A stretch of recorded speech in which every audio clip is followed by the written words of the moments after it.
It's like a family tree, part of you and part of me. And if we should separate, go your own way, I won't wait.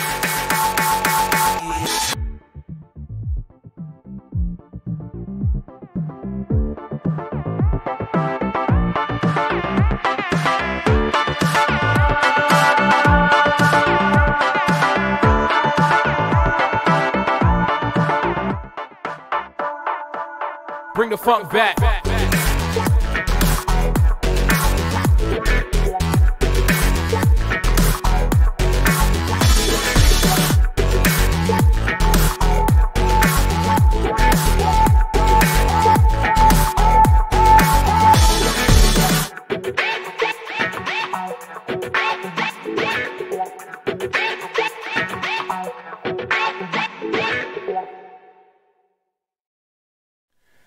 1761. Donc, je l'ai oublié de le mentionner dans ma balado précédente, mais justement, le crime qu'on a parlé, le double meurtre de Jean Favre et de sa conjointe, Marie Bastien, était le dernier, en tout cas le dernier que j'ai répertorié, qui s'est produit en Nouvelle-France. Donc, la Nouvelle-France, maintenant, on oublie ça. On est en 1761, les Anglais sont là, la bataille des plaines d'Abraham, c'est terminé. Évidemment, le régime anglais n'est pas encore tout à fait bien installé, en particulier pour le système judiciaire. Donc, il faut un petit peu de temps pour mettre les choses en place, ce qui veut dire que le crime dont on va parler aujourd'hui est le suivant, donc la fameuse Corriveau, qui a tant fait jaser par la suite et qui fait jaser encore. Bon, cette femme qui a été encagée, là, bon, exposée dans une cage de fer, là, si vous ne saviez pas c'est quoi, maintenant sûrement que ça vous allume une cloche. Donc, ces deux crimes-là ont été plutôt jugés sous la loi militaire. Les lois britanniques n'étaient pas encore en place, mais on va voir qu'il y a des influences, dont la fameuse cage de fer qui était une influence britannique qui remontait assez loin, au Moyen-Âge. Le fameux gibet, le gibet à ne pas confondre avec une potence. Le gibet, c'était un endroit où on accrochait, si on veut, les condamnés pour qu'ils pourrissent à l'air libre et qu'on pouvait les laisser là pendant... Il y a eu un cas, entre autres, qui a été resté accroché pendant des années. C'est fou, là, cette affaire-là. Donc, c'était pour faire exemple. À cette époque-là, on croyait que c'était dissuasif, la peine de mort. On l'a cru quand même longtemps. Alors, étant donné qu'on croyait que c'était dissuasif, ben, ça allait de soi que plus on amplifiait le résultat de la sentence, donc le côté macabre et tout ça, on pensait que ça réduirait le crime. Donc, le crime d'aujourd'hui, ce qu'il a de particulier, c'est qu'il a été commis dans la nuit du 7 au 8 mars 1761. Vous allez me dire, il n'y a rien de particulier là, qu'un crime soit commis la nuit. Mais c'est là que je voulais en venir, c'est que le fait que ce qui est particulier dans ça, c'est qu'il y a 4 victimes de la même famille. Donc ici, on parle de familicide. Mais aussi, on va voir avec le temps aussi que la plupart des familicides sont commis dans un cadre domestique. Le père qui tue sa famille, par exemple, il se suicide après. Tu sais, on voit que c'est des choses qui le cadre type, là. Mais dans ce cas-ci, ce qui est particulier, c'est que la motivation ne va pas rapport nécessairement avec une quelconque dépression ou une maladie mentale. C'est le personnage s'appelait François Paul, c'est un engagé de la famille. Et sa motivation, lui, ça aurait été le vol. Donc, il a carrément décimé la famille pour pouvoir voler ce qu'il y avait dans la maison. Mais on va voir que ça s'est retourné contre lui. Au matin du 8 mars 1761, on va commencer dans cet ordre-là, le carnage a été découvert par des voisins au matin. Et on s'est aperçu qu'il y avait 3 membres de la famille qui étaient déjà décédés, qui étaient morts dans un... On imagine que la scène devait être assez sanglante, merci. Mais on s'est aperçu que Charles Bélanger, donc le père de famille, était encore vivant. Il était gravement blessé, mais il a eu le temps, lui, juste à temps de dire, d'avoir la force, avant de mourir, de dire qui avait commis le crime. Donc, que c'était François-Paul, son homme engagé. On l'a retrouvé, François-Paul, qui se cachait dans les bois, pas tellement loin, donc on lui a fait sa fête ensuite de ça. Pour répondre de ses crimes, M. Paul a été conduit à Ville-Marie. Il a été condamné, jugé et pendu.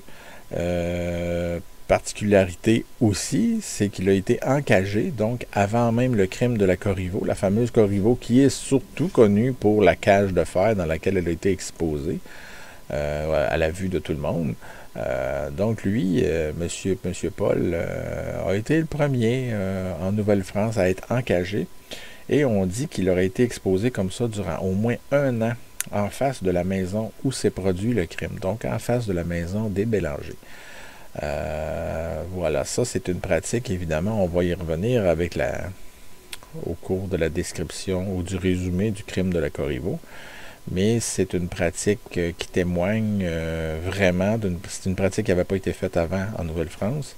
Donc, c'est les Britanniques, les Anglais, les fameux Anglais qui nous emmènent ça ici.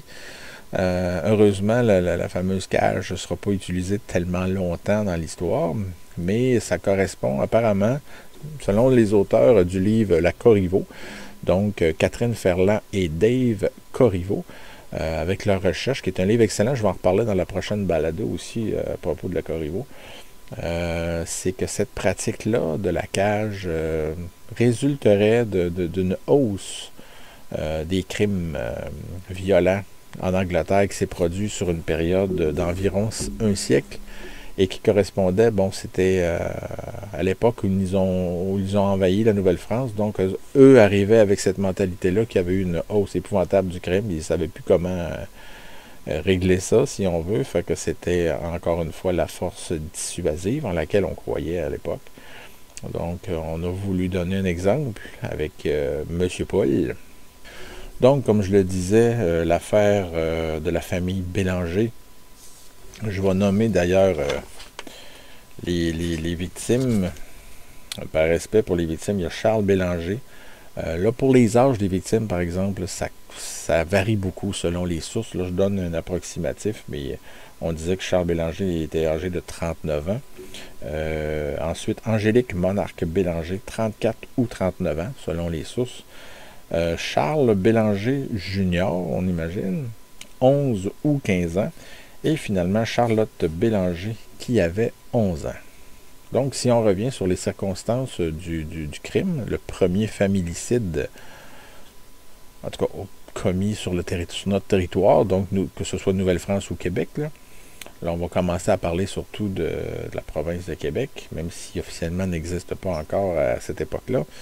Mais il a profité de l'absence de Charles Bélanger, donc du père de famille, pour égorger et démembrer son fils de 15 ans, Charles, donc Charles Junior. Ça aurait été le premier meurtre commis. Évidemment, pour agrémenter tout ça, on sait qu'il a commis son crime avec une hache et avec un couteau.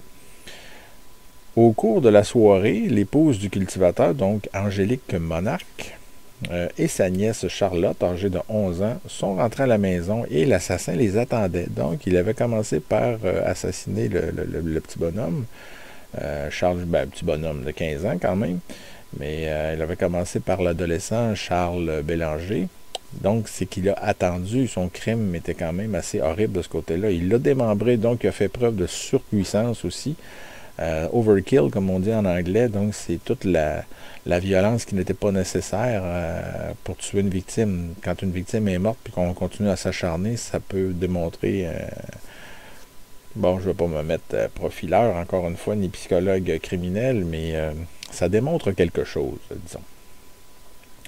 Donc, il a assassiné Angélique Monarque dès qu'elle est rentrée à la maison avec sa nièce. Et bon, il s'en est débarrassé en les assommant d'abord et en les poignardant ensuite. Et finalement, lorsque le maître de la maison est rentré, donc Charles Bélanger, Paul lui aurait donné un coup de hache sur le crâne en le croyant mort. Donc, on ne sait pas par contre si ce coup de hache-là s'est donné sur le tranchant de la lame ou sur l'envers de la hache.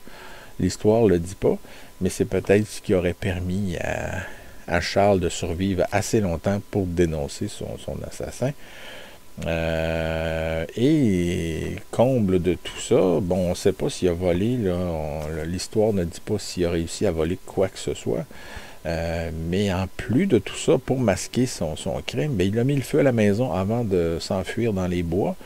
Donc c'était un meurtrier assez important, là, assez dangereux, comme on dit. Là. C'est quelqu'un qui aurait pu récidiver sûrement ou qui avait un certain goût pour le meurtre, là. Après avoir tué le fils, puis attendre encore en sachant ce qui s'en venait. Donc, on sait qu'il a attendu probablement une partie de la soirée ou une partie de la nuit. Alors voilà, c'était quand même un des crimes les plus horribles commis en sol québécois. Et comme je le dis, c'est quand même 2 premières dans ça. Donc le premier familicide en sol québécois. Et aussi la première cause instruite sous le régime britannique. Mais on va comprendre que c'était encore le régime militaire qui était temporairement en place avant que les coutumes britanniques s'installent définitivement du côté de la justice, du moins. Alors là-dessus, bonne journée.